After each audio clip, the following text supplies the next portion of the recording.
Well, welcome everyone to our Global Friday for this week. I'd like to begin by acknowledging that we are gathered today on the traditional and unceded territory of the Tene Nation, on whose lands we have the great privilege of living and working. For a number of years now, Global Friday, the speaker series, has partnered with the Canadian International Council. So I'd like to introduce Sean Simmons, who is the president of the Prince George chapter of the CIC, to say a few words before we get to our speaker. We're very grateful to the CIC today for funding the costs to cover this event and to bring Kim to Prince George. Thank you, Gary, and thanks everyone. Yeah, as Gary mentioned, I'm the president of the local branch of the Canadian International Council. For those who are not familiar with it, it is a non-profit, non-partisan organization started in 1928. Under Sir Robert Borden, and has, I think, 18 or 19 branches across the country. And the focus is international issues from a Canadian perspective. Now, we had an exciting November, capping it off with Kim's talk today and yesterday at Politics in the Pub. And we started it with Sam Cooper talking about foreign interference, which was just a fascinating talk. And in progress, or the next step really in CIC Prince George is going to be take what we learned at Sam's talk and address a question that local councillor Trudy Klassen, mentioned on some of the challenges that she faced as a local councillor, trying to understand and identify sources of foreign interference, and is there a fact sheet? So what we're going to do is we're going to kick off a study group in January, and anyone that's interested is more than welcome to participate, where we're going to invite folks like Sam Cooper, like former folks in RCMP, in CSIS, to help give us a better sense of what are the signs of foreign interference and how can we sort of identify it. And so if anyone's interested in that, please come talk to me. And without further ado, I'll pass it, I think, to Heather to make the introduction. Thank you, everyone. Hi, I'm Heather Smith. I'm a professor. Oh, I have to be in the space, in the camera. I did this, is it last week? Like I've become the introduction person. Hi, I'm Heather Smith. I'm professor of global and international studies. And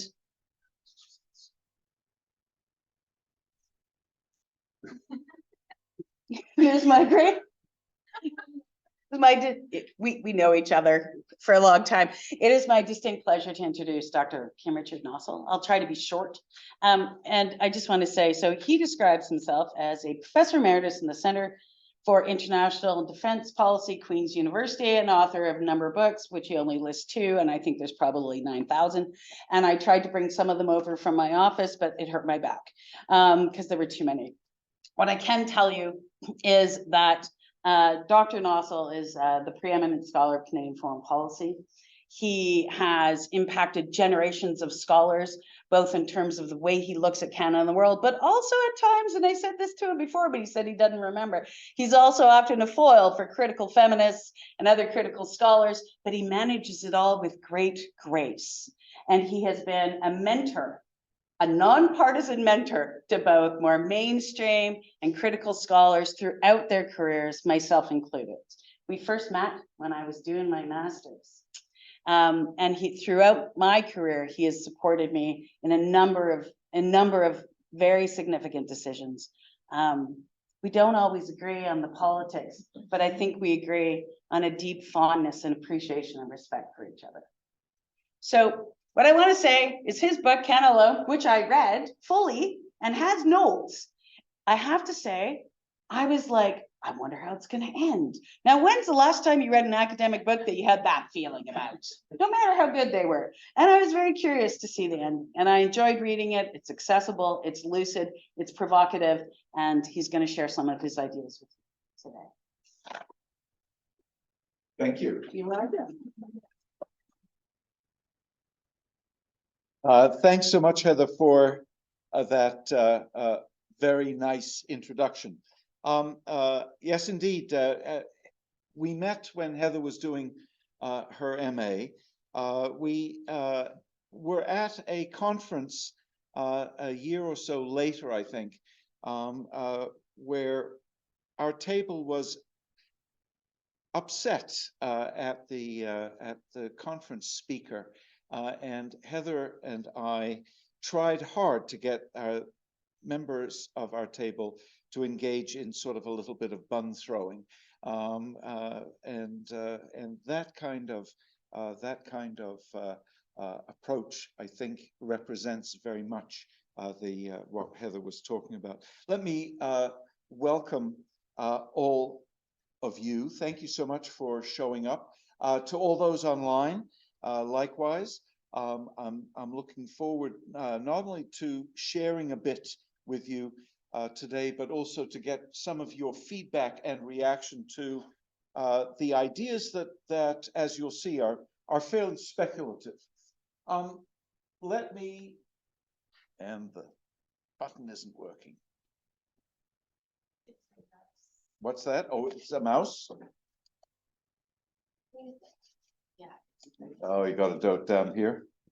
Sorry. Okay. Thank you. The book is essentially, as Heather describes it, is essentially about something a little larger than we're going to talk about today. It's about the American world, and that's the way that we never describe it as Canadians, but it nonetheless is a world dominated by the United States, the West dominated by the United States, and what has been happening to that world over the last 20 years. The book focuses essentially on the implications for Canada should an America First MAGA Republican or Donald Trump return to the White House. And we're going to look a little bit of that in today's presentation. Because what I want to do today is to speculate on the 2024 election, to look at what might come out of that election, and the implications of that for Canadians. Now, I immediately have to say that there's a certain foolhardiness in what I'm about to try to do, because it is exceedingly difficult to kind of read the tea leaves in particular directions, because we are getting lots of different indications of where the folks we want to understand, whose behavior we want to understand, American voters, where they're going. But what we need to do is to begin with one assumption, and that is that there is a plausible path for a Republican candidate back to the White House. Whether that candidate is Donald Trump, and it very much looks from the perspective of right here and now that Mr. Trump will be the Republican candidate out of Milwaukee next year. But should, how should we put it kindly, should nature intervene between now and then, it's entirely possible that the Republican candidate would have an equal opportunity, that another Republican candidate would have an equal opportunity. You can see this in a number of different ways. There are national polls, there are particular polls for each state, and that's, of course, how you need always to read American polls, because American presidential politics is determined very much at the state level. National polls really don't make a lot of sense, but state polls more or less do, although we're so far out at this point that there's a certain amount of nervosity in this kind of polling. And this kind of polling, however, suggests that, and here are the key battleground states in the 2024 US election, and the likelihood is, you can sort of see the pattern here, is that Mr. Trump, despite everything, is in fact far closer to Mr. Biden, and in some cases going beyond. And so there's a clear possibility. That possibility, reflected in the polls, is also magnified by what might be thought of as Biden's spoilers. Those elements that are essentially going to spoil it for Joe Biden in his efforts to get reelected. First of all, there's what I call the ageist challenge, and that is the challenge that is out there in American politics to the idea of an 81-year-old, and Mr. Biden just turned 81 a couple of days ago, being a presidential candidate and a president. And the ageist challenge works in a very interesting way in the United States. For those of you who are sort of following discourse in the US, you will know that there's an awful lot of criticism of Joe Biden, mainly because he looks like an old man. Sometimes he talks like an old man. However, when you listen to what comes out of his mouth, and in particular to what comes out at the other end of his pen, there's no real indication at all of that ageism at work. By contrast, Mr. Trump, only 4 years younger than Joe Biden, tends to get a real pass on the ageist challenge. If you look at what comes out of Mr. Trump's mouth, and in particular, when you take what comes out of his mouth, in particular at his rallies, and put it down on paper and then read it out, you'd have a hard time arguing that this is someone who doesn't have an awful lot of indicators of senility. And yet that's not how the ageist politics are playing out in the United States. And that's an interesting reflection. And I think there are all sorts of explanations for this, including the way in which the media are playing this particular question. The second problem for Mr. Biden is that the successes of his administration, and there have been successes, in particular in job creation and recovery from the pandemic, and for those of us on the outside, many of the successes of his administration are essentially foreign policy successes. All of these successes, all of these things that Mr. Biden has done right, simply aren't being they don't have the kind of resonance in American politics that one might expect. He has a hard time convincing Americans, and that's of course reflected in the polls. He has a hard time convincing Americans that he in fact is a good president. And some of the polls, in particular polls asking Americans, who would you trust with the economy? Frequently, those polls result in people thinking that Mr. Trump is far better suited to manage the American economy, to the extent that it can be managed, than Joe Biden. And so, again, the question of why this resonance is there, but it is a problem. Finally, Mr. Biden suffers the problem that he has a number of long-shot challengers, both within his party and from third-party candidates, who don't have a hope of actually achieving anything in this election, but whose presence as challengers are going to draw votes away from Joe Biden and give the election to Donald Trump.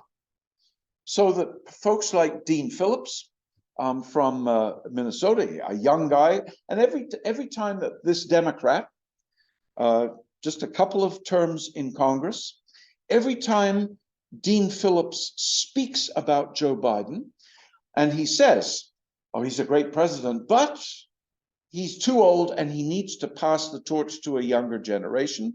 Every time he says that, it sows the seeds of doubt about Mr. Biden's qualifications, his ability. Robert Kennedy Jr., a candidate who defies any kind of logical description because of the loony things that come out of his mouth, is nonetheless someone who is attracting an awful lot of support in American politics.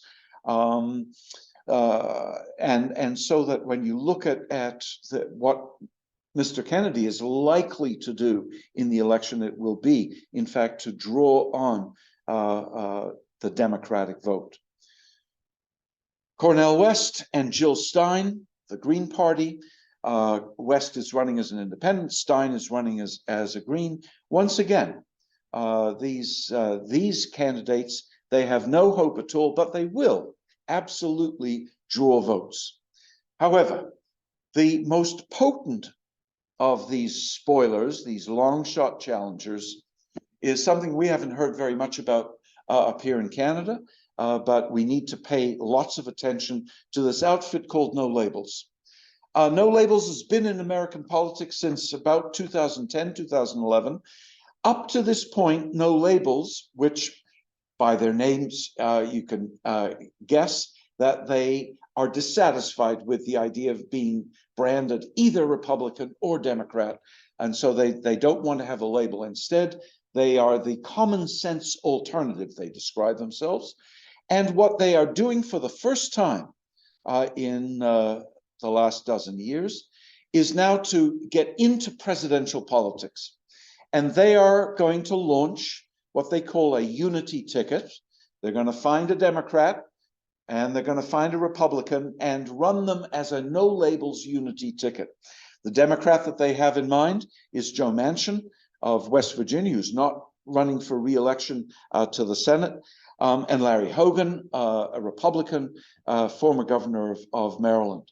And the idea here is that they're going to be the unity ticket, and No Labels has a clear, if you look at the way in which they construct things, a clear path to victory. The only victory that they have a path to is, in fact, Donald Trump's victory, and it leads to the question of who's funding No Labels. Now, as a nonprofit, No Labels under American law doesn't have to reveal who's funding them, but it's quite clear that they are receiving exceedingly large sums of money from Republican mega donors who recognize the dynamic at work. Give money to No Labels to enable them to run enough on enough ballots in enough states in order to return Donald Trump to the White House. So, a plausible path accelerated by Joe Biden's spoilers. Whoops. If we have a Republican president on January the 20th, then what I want to do is to talk about what we're going to see as a consequence. And there are two elements that I want to focus on. One is sort of domestic politics in the United States, and the other is on foreign policy. If there is a Republican, Trump or someone else, what we are going to see is a distinct turn in American politics. And why? Well, because all the Republicans, but particularly Mr. Trump and his allies, have told us that this is what they intend to do once they return to the White House. This is not some sort of speculation on what might happen. If the election occurs, this is what absolutely will happen. And it's going to happen in large measure because the Republican Party, the grand old party, has in fact been utterly transformed in the last 8 years or so. The Republican Party is now very much more of a party committed to authoritarianism, to illiberalism, to an anti-democratic approach to politics. It's also, bluntly put, misogynist and racist. And its racist essence needs to be underscored because of its institutional commitment to an important outcome in American politics, and that is to ensure that because people of color, generally speaking, don't vote Republican, not entirely, but generally, these are the kind of people that need to be stopped at the polls. And there are all sorts of ways of taking Americans of color, minorities, and ensuring that their political preferences, their electoral preferences, don't get expressed in American outcomes. And it's because of that commitment, and it's a commitment at the federal level, it's a commitment of the Republican Party at the state level. It's because of that commitment that we can, in my view, have no hesitation at all in calling the Republican Party a deeply racist party. And that transformation is going to get reflected in outcomes. But it's also going to result in a transformation of the American state and the American state apparatus. And once again, Mr. Trump and his allies have been quite open about how they are planning to, once they take power, to ensure that the American state and the apparatus below the 3,000 to 4,000 executive presidential appointees, in other words, clearly political appointees, how the state underneath those appointees are also going to be political presidential appointments. In his last weeks before the 2020 election in November, Mr. Trump introduced something called Schedule F. And Schedule F was essentially a presidential decree that allowed the president to remove a layer of bureaucrats that had hitherto enjoyed civil service protection in the modern bureaucracy, and instead appoint loyalists. Now, Mr. Trump never got an opportunity to put Schedule F into operation because he was defeated, and Joe Biden, within 3 days of being inaugurated, issued a presidential decree, presidential order, an executive order, removing Schedule F. But Schedule F is on the agenda. It will be reintroduced, and it this time will be implemented. And what it'll mean is that instead of simply 4,000 people at the apex of the American bureaucracy being presidential appointees, there are now going to be tens of thousands all the way down into the bureaucracy. And that includes into the military and into the State Department and the intelligence agencies. The entire bureaucratic structure will now reflect, once Schedule F is in place, will reflect the sort of the MAGA essence of the Republican Party. And Project 25, a project run by the Heritage Foundation, with lots of support from different parts of the Republican establishment, is all about finding the folks to put in place. And so Project 2025 is collecting CVs. And 2025 is going, January 2025 is going to look very much unlike January of 2017, when Mr. Trump was simply so surprised that he actually won that he wasn't able to plan. Now he has a huge operation that is planning to hit the ground running in January of 2025. And Project 2025 is all about that. And again, it's not a secret. You can go to the web and look at Project 2025 in all of its glory. And so we know that this is coming. But we also know that there is in the United States a movement, and it's called the Red Caesar movement.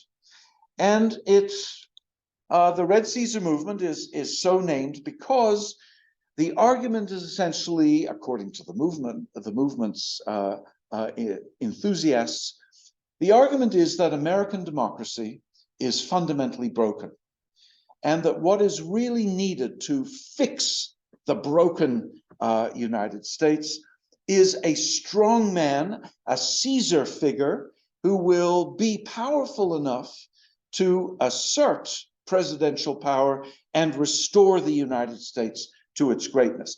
And it's red because it's a Republican. The Red Caesar movement, once again, is there for all to see.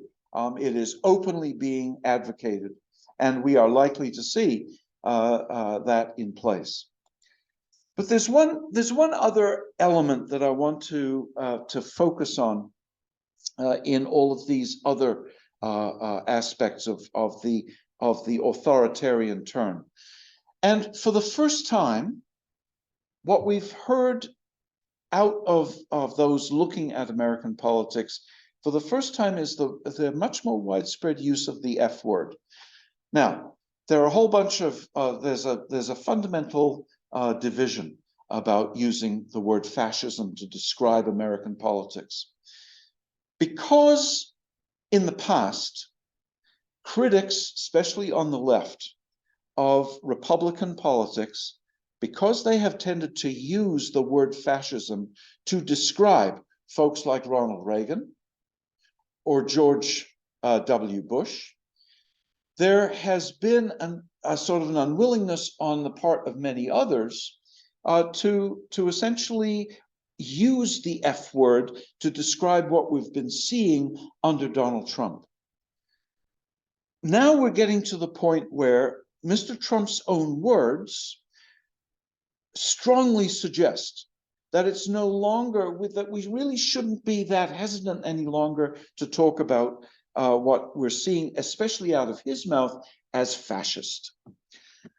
At the end of September, Mr. Trump talked about how immigration in the United States was poisoning the blood of the nation. A clear reference to sort of Nazi policies of the 1930s.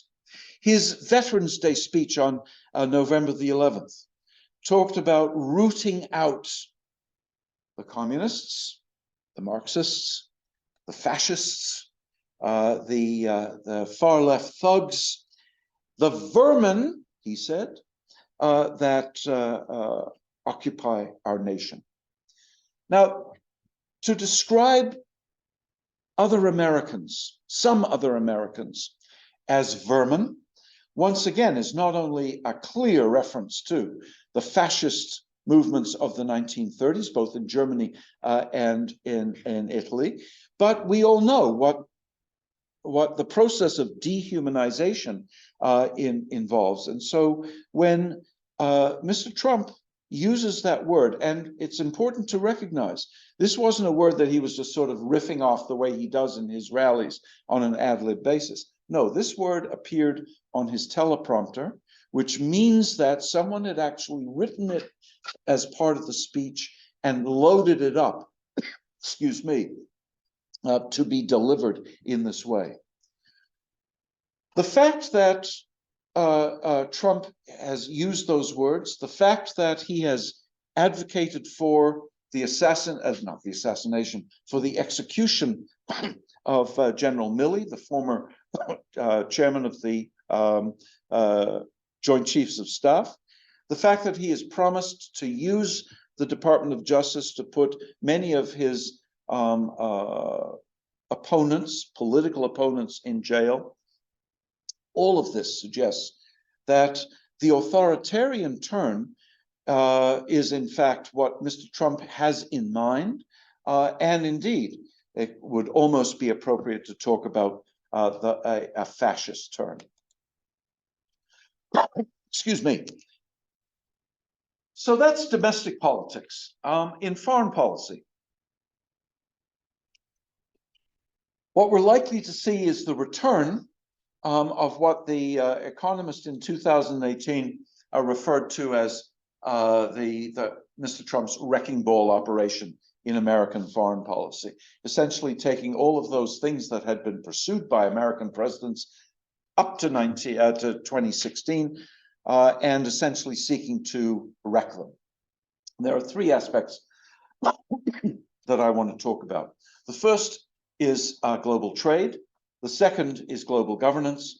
And the third is what might be thought of as sort of the impact of America first and of the West on global trade.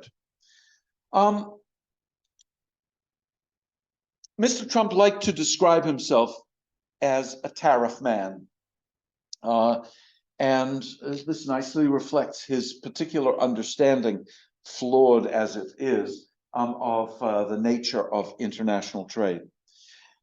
Recently, he and his allies, in preparation for a coming term, have talked about renewing, once the Biden administration is out of the way, renewing that emphasis on tariffs.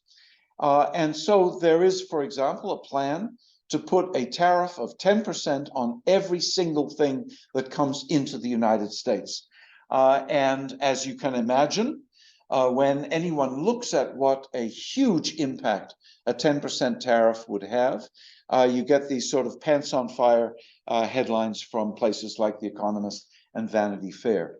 But that is what is absolutely going to happen if an America First president, Trump or someone else, gets into power. Because America First cannot abide by the idea of global governance, seeing global governance as little more than a globalist, read Jewish global plot, there is a tendency to want to basically pull the processes of global governance apart. Now, as you know, in his first term, Trump withdrew the United States from a number of international organizations. And once Mr. Biden came to office, they restored all of those. And so what we can expect beginning in January 2025 and fairly quickly is that the United States will quit all over again, except this time it'll do more quitting. And it will do more quitting in a more obstreperous way. Because the opposition to global governance as a kind of globalist anti-American plot, we can expect the new Trump administration or any America First administration as being essentially fundamentally obstructionist. And because of that obstruction, it's likely, it seems to me, that what we're going to see is the end of global governance. Because when you have a state that is as powerful as the United States, then the efforts of others to try and make up for American absence is simply not going to work. So we can see that not only are we going to see changes in global trade, but we're also going to see changes in global governance. Finally, I want to just talk a little bit about what America First and the other countries of the West. There are about 50 countries of the West, the vast majority in Europe. There are 4 members of the West in the Western Pacific, Japan, South Korea, Australia, New Zealand. Little Canada sits up the top there. But one of the difficulties is that America First as a movement, as a set of political ideas, has considerable difficulty in dealing with the other countries of the West. And so what we're likely to see is the return of America First means that we're going to see a return of the common vision of America First as essentially the other countries of the West as countries that are seeking to take advantage of the United States. Mr. Trump's common word for what others are seeking to do to America is rape. And during his first term, there are just simply so many instances of his accusation against other Western countries of raping the United States. And so what we are likely to see is a return to that kind of animosity towards other countries of the West, if not the West as a kind of political idea.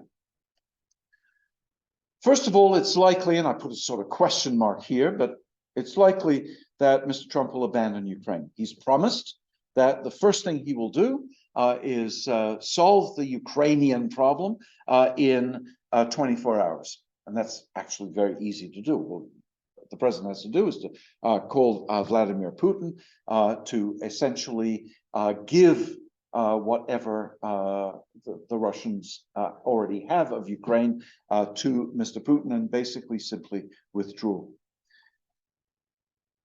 We are also likely to see the United States under a Trump or an America First administration abandon NATO. Mr. Trump wanted to leave NATO in his first term. He promised that he would do so in a second term, and I see no particular reason to doubt his intention to do that. Keep in mind that to leave NATO is not necessarily to have to renounce the Treaty of April of 1949. You can remain a signatory to that treaty, and at the same time, you can leave NATO because you leave the O part of the North Atlantic Treaty Organization. You don't assign any officers to its headquarters or to its various operations, and you spend not a dollar devoted to its operations. You essentially do what the French did in the mid-1960s, when in anger at American domination, they withdrew from the organizational elements and, in fact, booted NATO headquarters from where it was in Paris to Brussels. But note that the French never abandoned or renounced the treaty that committed them to be allied. Now, we know that Mr. Trump has no difficulty in not, if he doesn't abandon, it doesn't renounce the treaty, he will nonetheless have no difficulty in abandoning the obligation that the United States has to come to the assistance of the other signatories to the North Atlantic Treaty. He's already talked about that in terms of Montenegro, and he's nicely on record as promising that if Montenegro was attacked, the Americans would not be there to support them.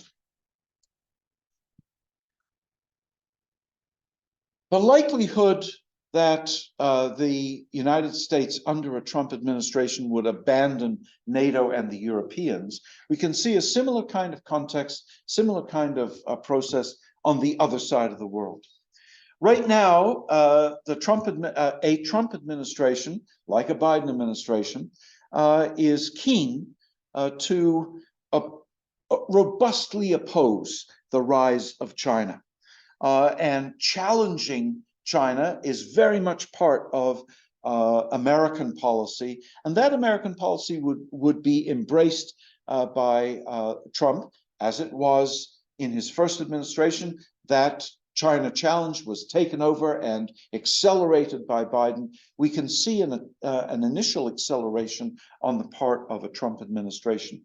But the problem is that the more you challenge the Chinese, the more expensive and costly it gets. And there's a line of argument, and it comes primarily out of Australia, that essentially says that we Australians have to be really careful not to assume that an American administration will be willing to expend all of those costs on continuing the China challenge. For Australians, the real problem is, because they've hitched their wagon so tightly to American leadership, the danger for Australians is that at a certain point, an America First administration will say, geez, this isn't worth it, and simply withdraw from the Western Pacific, leaving all of America's friends and allies in the Western Pacific, not only the four clear West members of the West, but also Taiwan, which is as liberal democratic and as economically advanced as any of the other states. If that happens, if in fact the Trump administration withdraws from the Western Pacific, it will force those Western countries in the Western Pacific to basically make their peace with the People's Republic of China. And if that happens, then it seems to me that what we will get is the fragmentation of the West, and that's something that the book tries to focus on, and to consider what it will mean when you no longer have a united group of Western states in the Western Pacific and a united group of European allies together with an American leader, which is what we've had in the American world.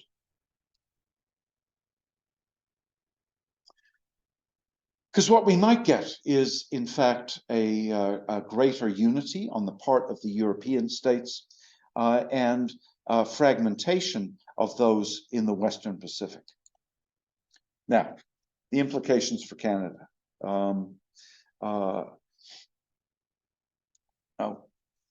I want to focus on a couple of implications. First of all, the cross-border effects. Secondly, the policy impact. And I want to talk about two areas of policy, trade and defense. And then I want to talk about the global impact and how the global impact is going to have an effect on Canada. First of all, we have to recognize that the impact of an growing authoritarianism in the United States and the essentially success of the MAGA movement is going to have a northbound effect on Canada. And we've already seen a preview of this in the 2022 Freedom Convoy in Ottawa, when and these images just are there to remind us of the nature of that protest and what was represented in that protest, and the flags, you know, the proliferation in Canadian politics of the sort of the Canadian version of Go Brandon, the appearance of the swastika, not at all unusual given the white supremacist nature of much of the MAGA movement, the Gadsden flag, with the yellow flag that with the timber rattlesnake and "Don't tread on me." That is an iconic American protest flag, and whether or not this flag was carried by an American protester who had come to Canada or a Canadian protester who just thought that "Don't tread on me" is a great idea. The key here is that it reflects an Americanization of Canadian protest. The fact that Canadian protesters are quite happy to carry Trump flags, and I must admit I do like Trump flags where Mr. Trump is pictured as this incredibly buff guy, you know, and carrying a very major weapon here, just because it reflects the cult-like nature of MAGA.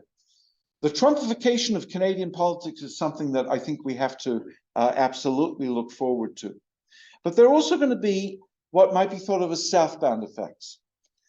If in fact we get what some people have been calling the Gileadization of America, and it's from, of course, the Handmaid's Tale, and the emergence of a Republic of Gilead in American politics, what we're going to see is the same kind of response that we saw in the TV program, and that is the emergence of an anti-American, or anti-Gilead in that case, but we will see the emergence of anti-Americanism in Canada. Now, anti-Americanism in Canada is deeply, deeply rooted in our political culture. And this book by Jack Granstein, one of Canada's foremost historians, is now almost 30 years old, but it's still a great book because it reflects so well, it reveals so well how deeply embedded anti-American sentiment is, in particular in English-speaking Canadian conceptions of nation.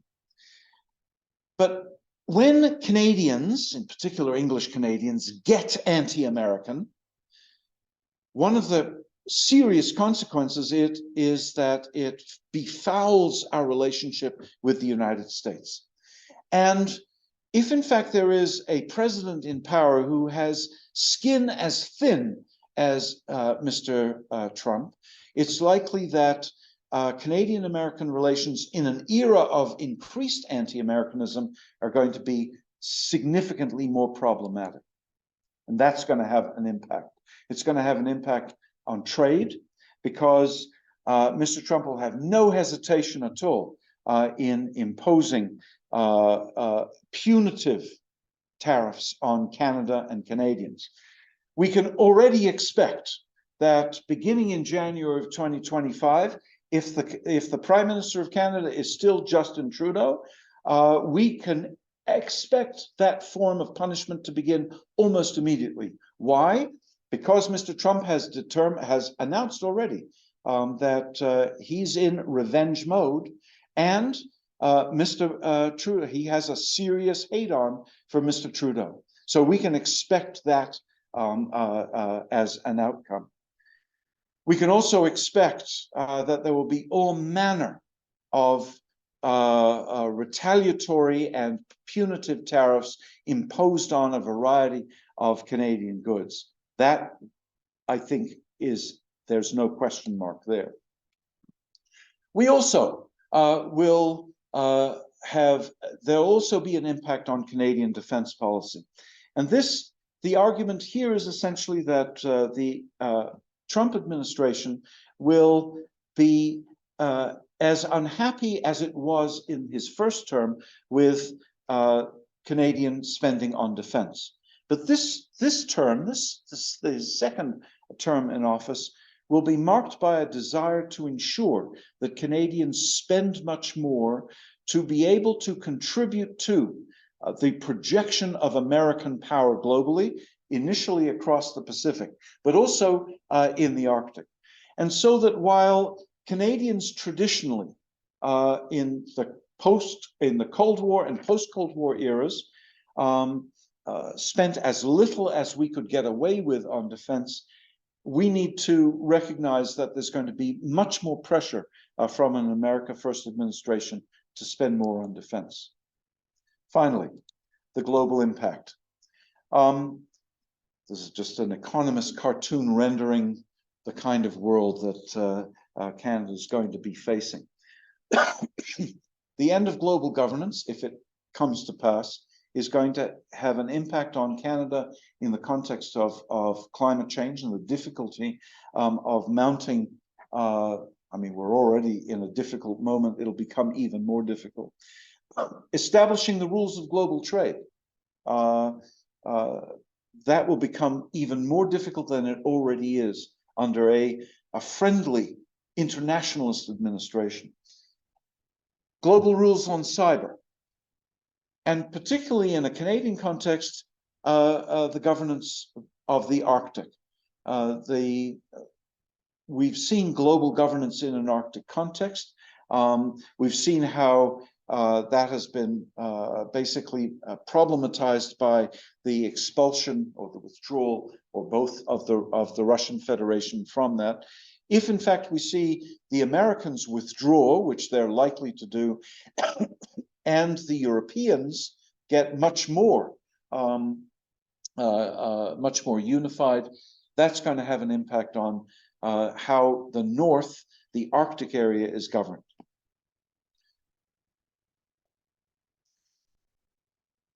And if in fact the West, as a relatively cohesive group of 50 or so states spread around the world, that have been united in a kind of geostrategic unity under American leadership, if that all begins to fragment, then there's actually no one left for Canada to engage with, and that's where the argument in the book comes about Canada alone, because without those Western Pacific allies and without the European allies, there is simply no one of a comparable nature for Canada to engage with geostrategically.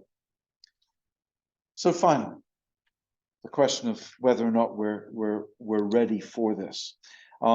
As you may know, the Economist decided this week to make this their cover to illustrate their lead story, which is on Trump as the most significant danger to the world in 2024. And the question is, I suppose, whether or not Canadians are quite prepared for this kind of danger. First of all, I just need to stress that when we think about readiness, that we need to be really cognizant of what we can and can't do. Because there's not a lot that we can do. We can't intrude into the American political process, at least not without attracting a great degree of pushback from Americans. What we can do is, for example, do what clearly is being done in Ottawa, and that is formulating some kind of game plan to try and anticipate the results of the 2024 elections. Melanie Joly, our foreign minister, revealed as much in an interview in August when she said that, yeah, we've got a game plan. And then when pressed, she suddenly realized that she really wasn't supposed to say very much about this, and so she didn't. But every country that has links to the United States has that kind of game plan. We need, however, regardless of the particularities of how we respond, we need, as a political community, to take geopolitics more seriously. For the last 30 or 40 years, we've been told by our governors that Canadians are not geopolitical. In fact, we've had at least one government, the Chrétien government, that explicitly laid this out. Mr. Chrétien's foreign minister, Lloyd Axworthy, was quite clear in his vision that geopolitics was something that we shouldn't do. The problem today is that unlike the 1990s and early 2000s, when that idea was floated, today we've got a radically different world order, and that world order is very much marked by the kind of geopolitical elements that we see around us, and we need to start taking that on board. We need to spend more time, we need to spend more in preparing ourselves to spend more on defense, and that's going to be a real problem given the nature of the political discourse at play now. Right now, we have a government that is exceedingly nervous about spending anything on anything.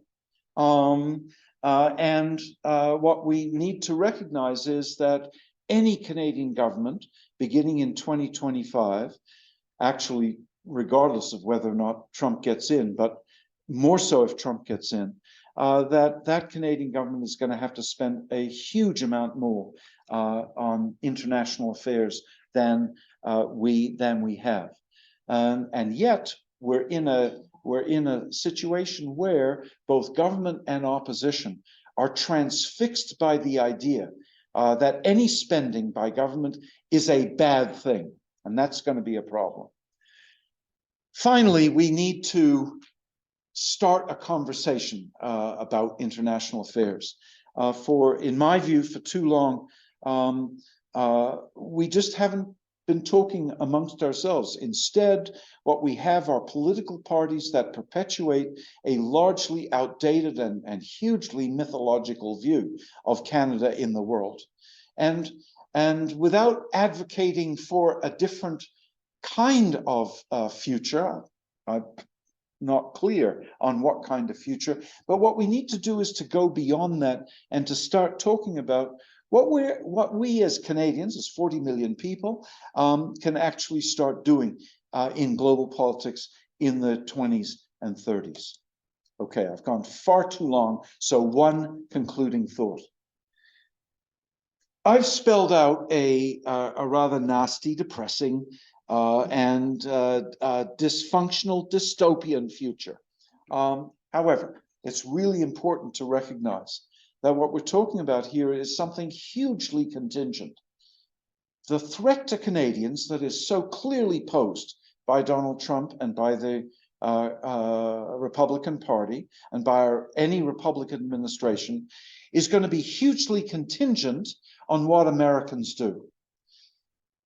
And there, the auguries are so mixed. And I must admit, I don't mind admitting to you that I don't exactly know how to read them.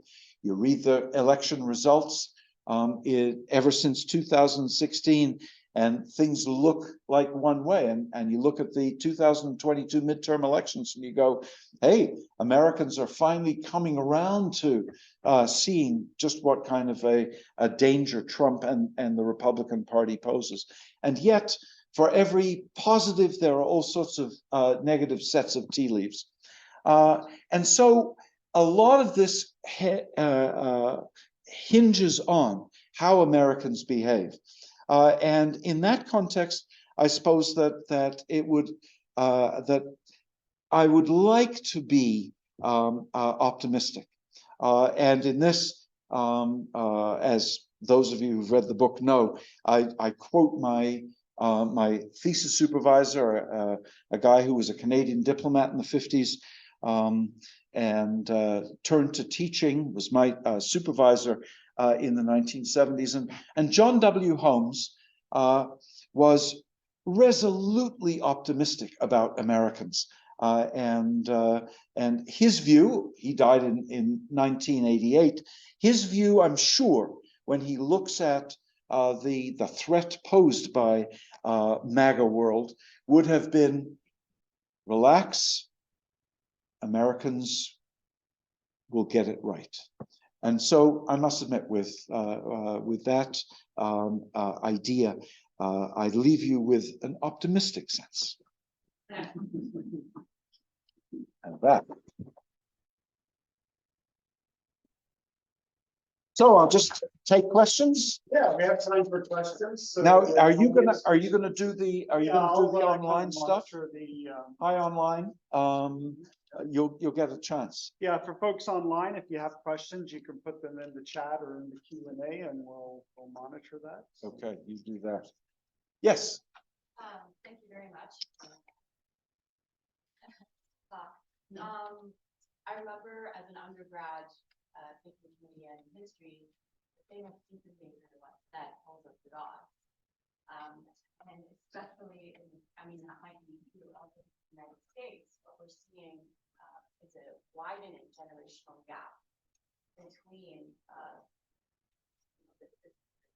those who are willing to vote and a young generation that's completely disenchanted with the democratic process, perhaps I should put in air quotes. Do you think that will factor into the upcoming election? I would also make note that similar patterns, the widening generational gap is evident in Canada, perhaps it's a global pattern.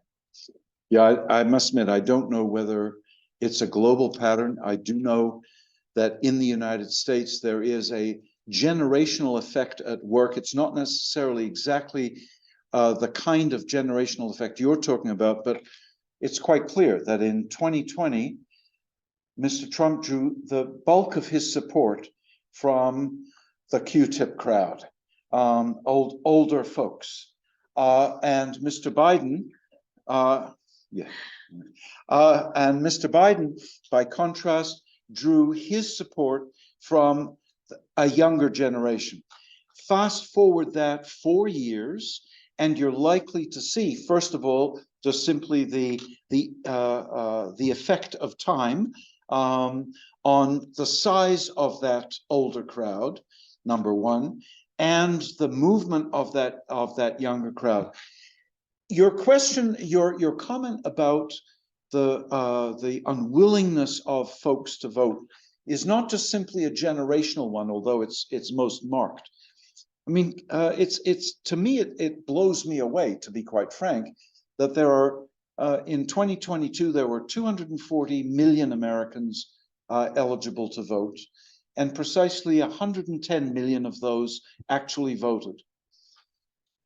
The fact that 130 million Americans thought that it was quite okay to miss the elections, given what was happening in the United States. Now, to be sure, some of those folks had their votes suppressed, in particular in red states. Yes, but not 130 million Americans. No, that is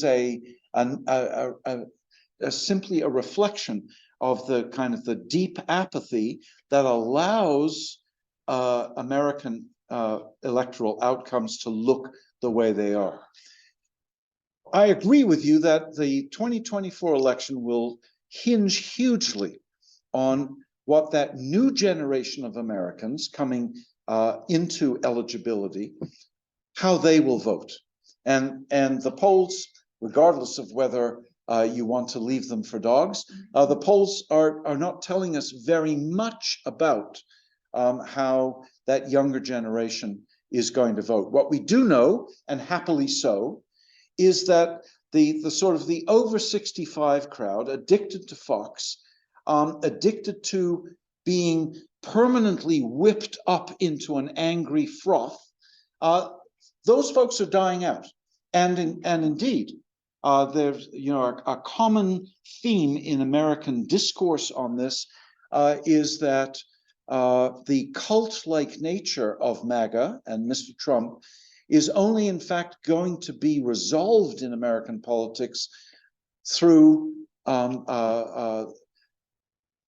nature taking its course. Well, and generational attrition is the nice way to put it.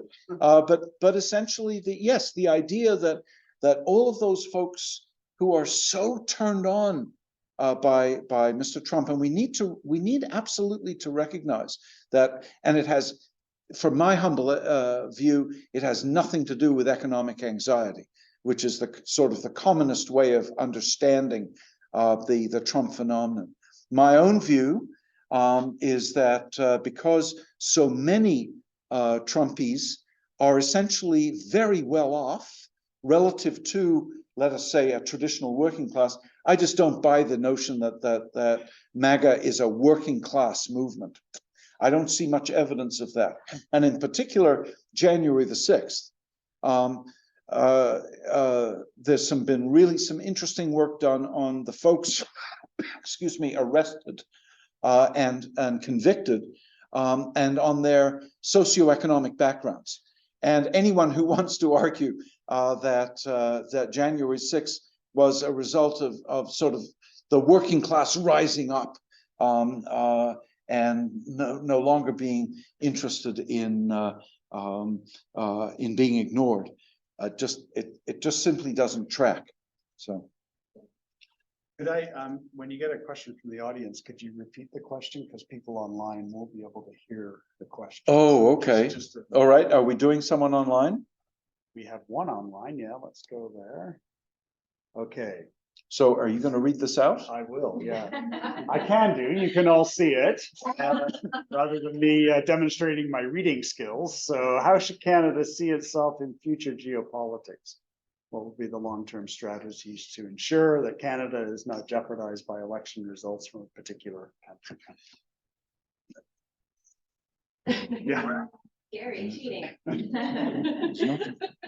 See, and it's so Australia seems to be stronger and more resilient than Canada as a middle power in global politics is the comment after the question, and it's a good question, but the mention of Australia tries to put this into focus. Whether or not Australia is as resilient as the anonymous attendee suggests is not entirely clear to me. Australia has managed to be quite resilient because it has managed to navigate it's what is in Australian politics called the China choice, and that is, who do we choose? Do we choose China, upon whom our wealth so much depends, or America, upon whom our security against the Chinese depends. And a succession of Australian governments have been able to navigate between that. Whether or not the Australians are able to continue this will heavily depend on who is president in Washington. And so if there's an America first there, I reckon that there will be a shift in Australian politics, and that the Australians will be not exactly as resilient as they might look now. Certainly not as sort of a middle power. The Australians, if they make their peace with China, will be just simply one of the many in the Chinese realm. But the long-term strategies to ensure that Canada is not jeopardized by election results, that's actually a really tough question. It's an excellent question, but it's a tough question to answer because we don't actually know where we're going to be pushed. We are so hugely dependent on the United States that there's no way, in my humble estimation, to get away from the impact of what happens in Washington. And a lot of it will depend on trying hard to navigate as best we can. I mean, most people, when they think of Trump 2.0, they say, oh, well, look, we'll just simply do what the Trudeau government did in 2017. And the Trudeau government had a really good strategy to try and deal with the United States. Ultimately, of course, it failed to work because no one out there has found a way not to get on Trump's bad side. And if you think of Shinzo Abe in Japan or Emmanuel Macron in France, two people who were really good at dealing with Trump, at sucking up to him, at soothing him, but eventually he turned on them, just as he turned on, of course, Justin Trudeau. I don't know whether that really answers the question, but it's a very good one, and I think for me a hard one to answer.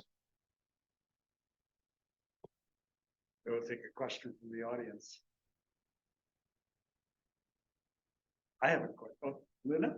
I don't know, probably I can relate. Like the statistics spending in defense, right? So I was looking at one thing is you know, spending in defense what we are doing right now can describe all, you know, mostly women and children impacted by these defense approaches, right? So I was thinking like how we can develop defense more feminist, like yeah, so feminist defense approaches so that you know, women and those are less victimized than what we see right now.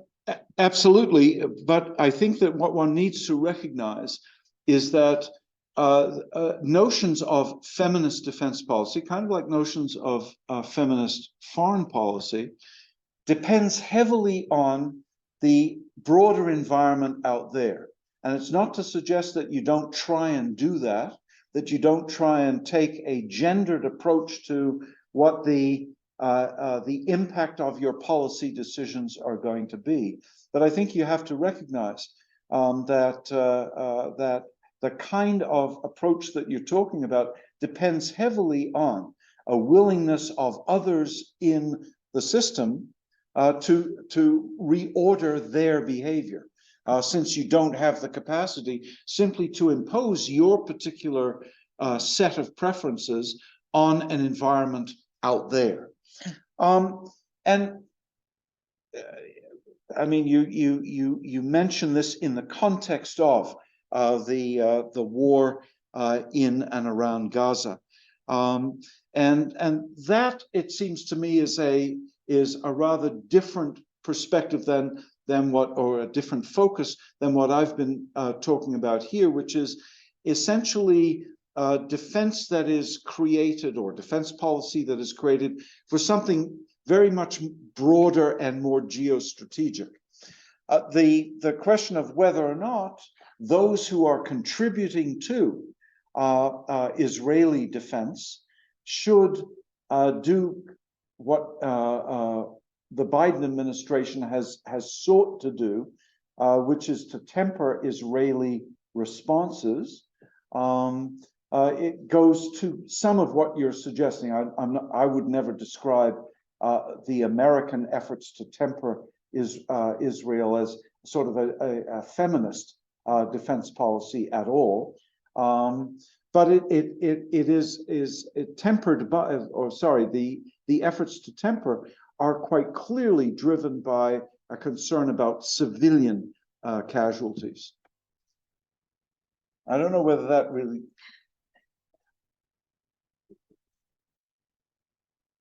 I had a question. So this goes back to the start of your presentation when you were talking about the ageist argument. And I wondered if you had any knowledge of, was there ever an attempt by the Democrats to groom a new leader for 2024?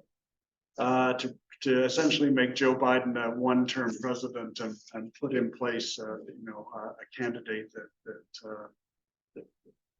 is credible for the next election. No, and that of course is one of the serious criticisms of the Democratic Party, that the party has failed to engage in even the most rudimentary succession planning. But that in part is a function of how the Democrats have been managing the threat from, or the electoral threat from the Republicans.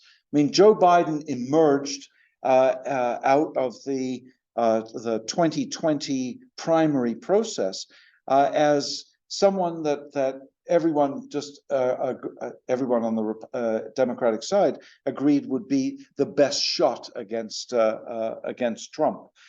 But the problem that the Democrats face is that if Mr. Biden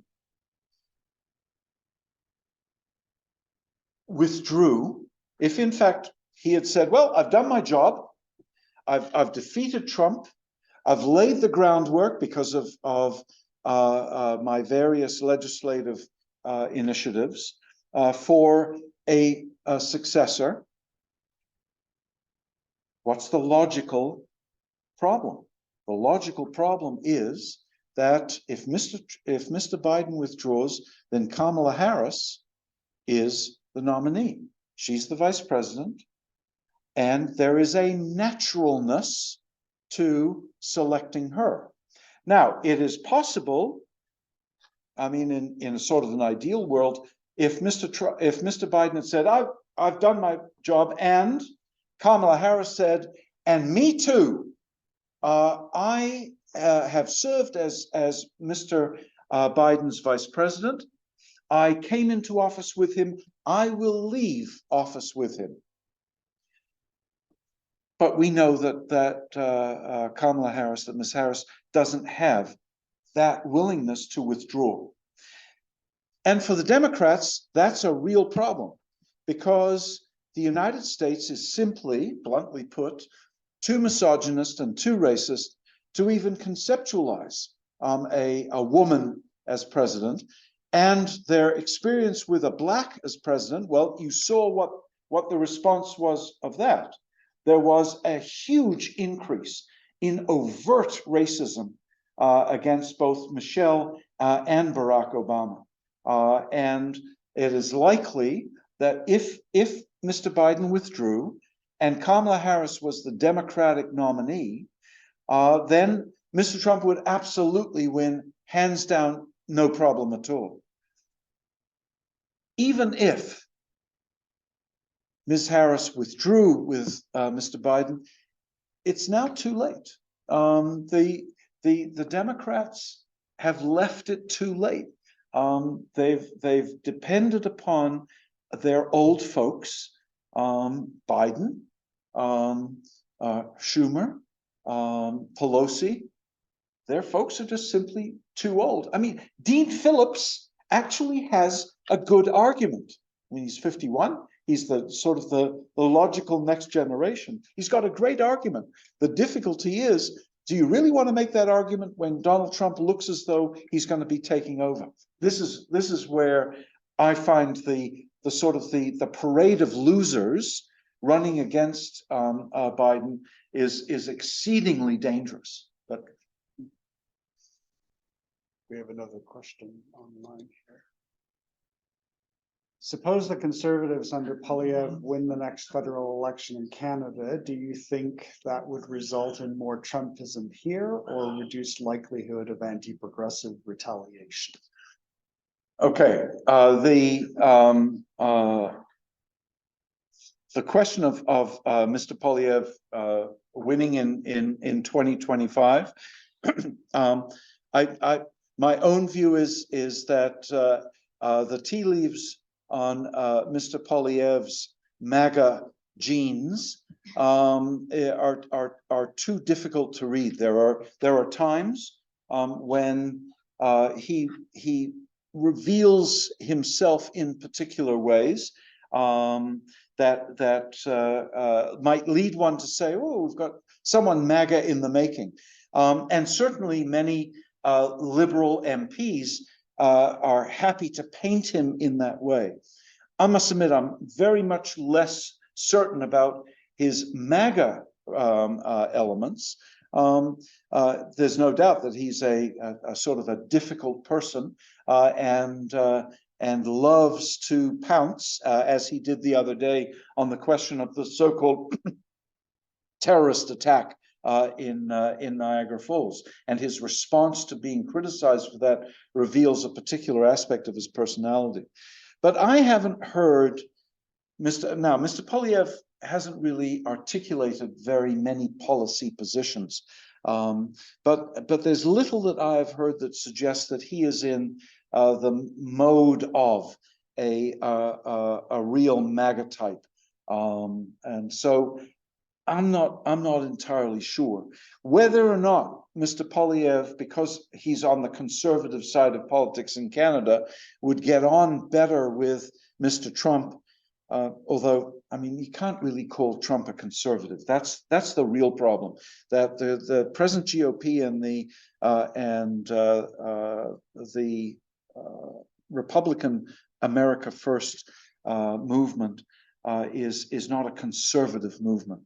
But my own view is that while Mr. Polyev, like Mr. Trudeau in 2017, Mr. Polyev will make every effort to do what every Canadian leader has to do, and that is to have a good relationship with the White House in Washington. I have no doubt at all that within a certain period of time, Mr. Trump will sour on Mr. Polyev, as natural as night follows day. I think we have time for maybe one more question. Yes, sir. I was just being asked, do you see political ageism something foolish or valid, or Sorry, political? like the ageism that you see, and do you see it sometimes reflected Trump and Biden kind of politics? Personally, Do I see it as a legitimate thing to? Yeah, I mean, am I ageist? Is that what you're asking? Because yes, I mean, essentially, I am. I think that it's wise to be ageist at a certain point, and that is to basically say, to recognize that with the passing of years, that the capacities to engage in certain kinds of activity are going to be put at risk. Should one, by virtue of turning 65, be turfed from office? No, that's not what I mean. What I mean is, let us always look at our leaders and see if they have the capacity to do what we want them to do, and whether they have that ability that is not influenced by the effects of the years on, in particular, mental capacity. And that's why, you know, I talked about the discussion about Trump and Biden in the United States, and why it, to me, doesn't make much sense to focus on the fact that Mr. Biden walks like an old man. But it very simply because the other parts of his engagement in the policy process reveals that he's just fine.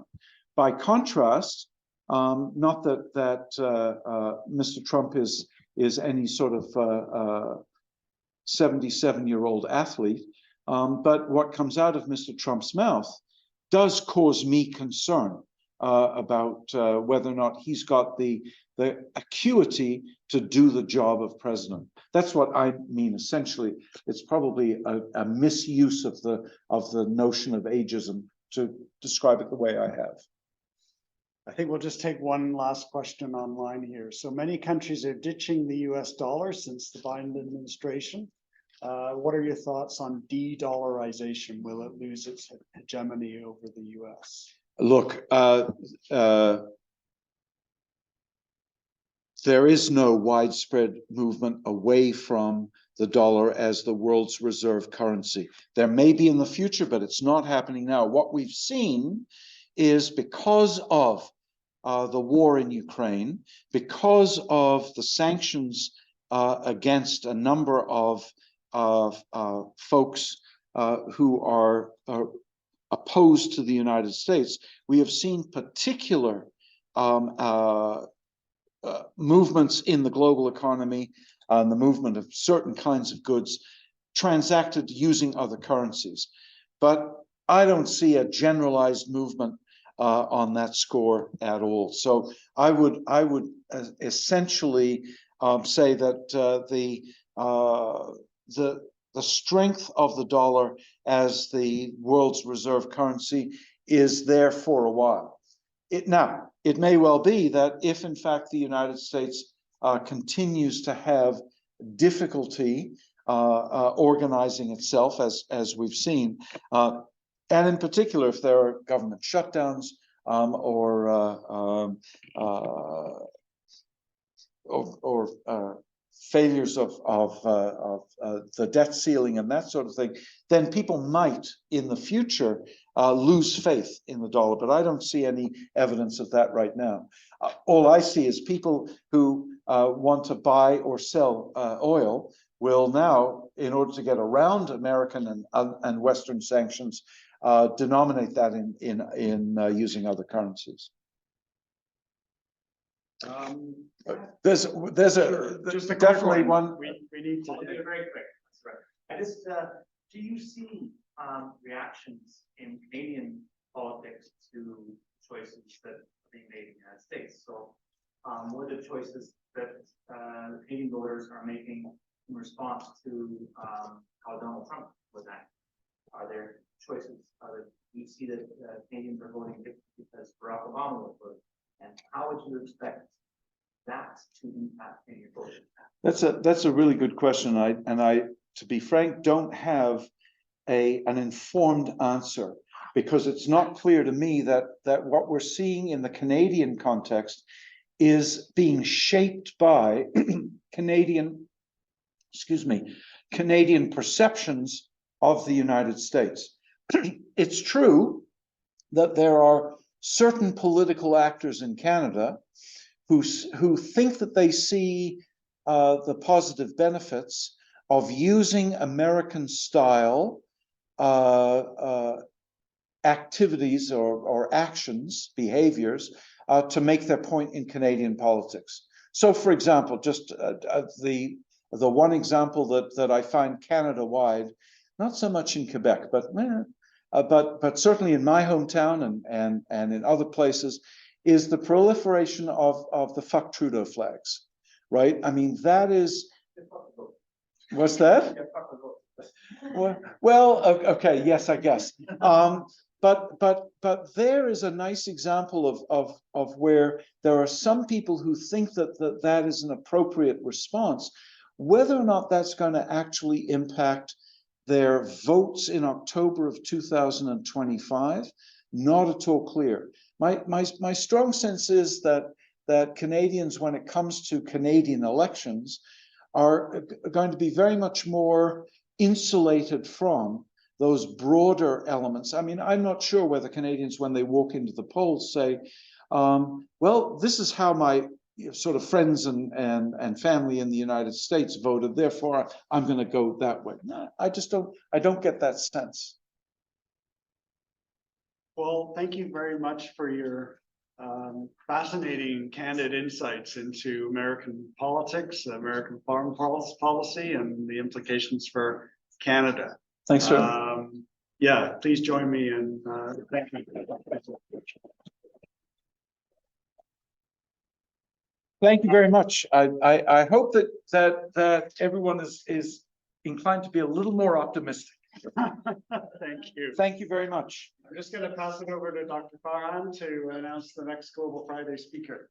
So our next Global Friday session is in person only. It will be on December 1st, and Dr. Noah Scheindlinger will be coming here to talk to us about exile and the burden of the future, the politics of hope in Palestine. It's from her ongoing research on the effort for the 1948 Nakba refugees to return, and she will give us some potential paths and recommendations. So hope to see you there.